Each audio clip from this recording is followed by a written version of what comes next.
Bulletin के आगाज में आपको बताएं कि वज़ीर-ए-आज़म शहबाज शरीफ ने पंजाब के निगरान सेटअप और उम्मीदवारों को टिकट्स देने के हवाले से मुशावरती इजलास तलब कर लिया।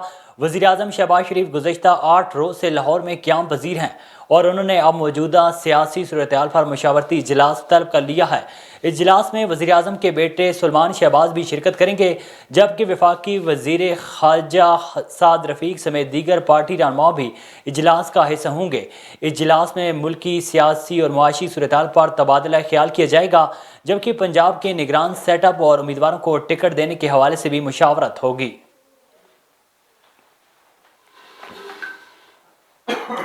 खैबर पख्तूनख्वा के निगरान वज़ीर-ए-आला की तकरीब हल्फ बर्दारी हो गई। आज़म खान ने निगरान वज़ीर-ए-आला की हैसियत से हल्फ उठा लिया। हल्फ बर्दारी की तकरीब गवर्नर हाउस में हुई। गवर्नर गुलाम अली ने निगरान वज़ीर-ए-आला मोहम्मद आज़म से हल्फ लिया। केपी हुकूमत और अपोजिशन ने निगरान वज़ीर-ए-आला के लिए आज़म खान के नाम पर इतफाक़ किया था। गवर्नर खैबर पख्तूनख्वा हाजी गुलाम अली की जानिब से वज़ीर-ए-आला के लिए आज़म खान के नाम की मंजूरी आज बरोज़ हफ्ता 21 जनवरी को दी गई। वाज़ेह है कि वज़ीर-ए-आला महमूद खान और अपोजिशन लीडर अकरम दुरानी की जानिब से गुज़श्ता रोज़ आज़म खान के नाम पर इतफाक़ होने का ऐलान किया गया था। अपोजिशन लीडर अकरम दुरानी का कहना था कि वज़ीर-ए-आला स्पीकर और उनकी जमात का मशकूर हूँ। जमात के बड़े ना चाहें तो बात मुकम्मल नहीं हो सकती। हमारा अपना कोई इख्तियार नहीं, जमातों के फार्मूले और हदायत पर आते हैं।